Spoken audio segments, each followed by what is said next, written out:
এই নির্বাচনে ঢাকার ৯ আসন জুড়ে আলোচনার কেন্দ্রবিন্দু ছিলেন তাসনিম জারা।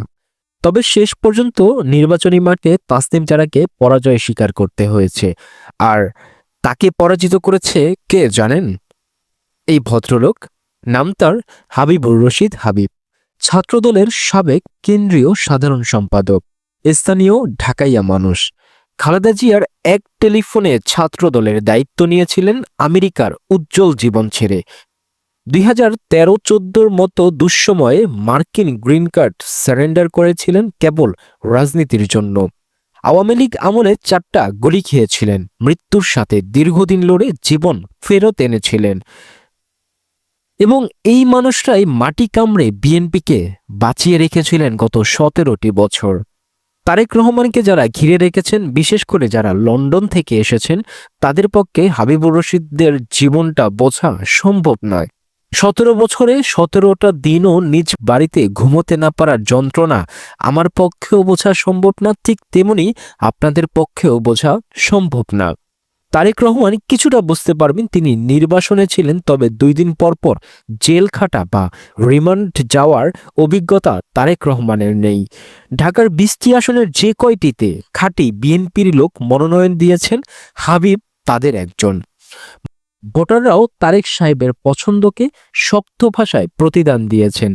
তাসনিম জারা ও 11 দলীয় জোটের সব ভোট যোগ করলেও হাবিব সাহেবের সমান হবে না। তার প্রচারণা ছিল সাদামাটা, old fashion, grandfather style. Crore crore Facebook fan, YouTube subscriber, বিদেশে টাকা, গুজব, প্রোপাগান্ডা, হাইপ, ধর্ম ব্যবসা, এইসব কিছুই ছিল না তার প্রচারণায়।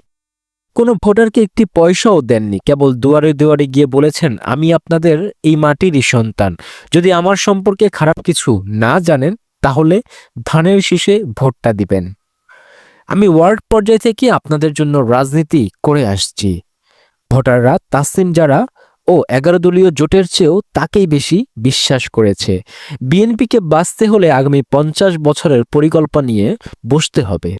দলটির অধিকাংশ মুরব্বী নেতা মারা গেছেন। সাদেক হোসেন খোকা নেই, মির্জা আব্বাসেরও বয়স হয়েছে। এই অবস্থায় ঢাকার রাজনীতিতে নিয়ন্ত্রিত রাখার সবচেয়ে বড় চ্যালেঞ্জ আগামী 10 বছরে। 11 দলীয় জোট, এনসিপি অথবা বিরোধী দল ভোটার মাইগ্রেশন নামক যে 2 নম্বরই প্রথা চালু করেছে, তাতে 2031 সালের নির্বাচনে বিএনপিকে বড় ধরনের বিপর্যয়ে পড়তে হবে। ঢাকায় নতুন নেতা তৈরি করতে হবে, তাদেরকে ক্যাবিনেটে নিয়ে রাষ্ট্র চালানো শেখাতে হবে। নতুন মির্জা আব্বাস ও সাদেক হোসেন খোকা ঢাকাবাসীর সামনে হাজির করতে হবে। এক্ষেত্রে ঢাকার মাটি ফোটা রাজনীতিকদের অগ্রাধিকার দিতে হবে। হাবিবুর রশিদ বৃদ্ধ নয়, এখন মন্ত্রী বানালে আগামী 3-4 সরকারের জন্য ভালোভাবে প্রস্তুত হতে পারবেন। এক সময় দলের শীর্ষ নেতৃত্বে অভিজ্ঞ লোক দরকার পড়বে, তখন হাবিবরা হাল ধরতে পারবেন। মির্জা ফখরুল অসুস্থ, রিজভী অসুস্থ, নজরুল ইসলাম খানও অসুস্থ। বিএনপি যদি এখন হাবিবের মতো ঢাকাইয়া মাটি ফোটা রাজনীতিকদের মন্ত্রিসভা নিয়ে অভিজ্ঞ না করে, তাহলে সামনে বিএনপির জন্য কিছুটা দুঃসংবাদ হয়তো থাকবে।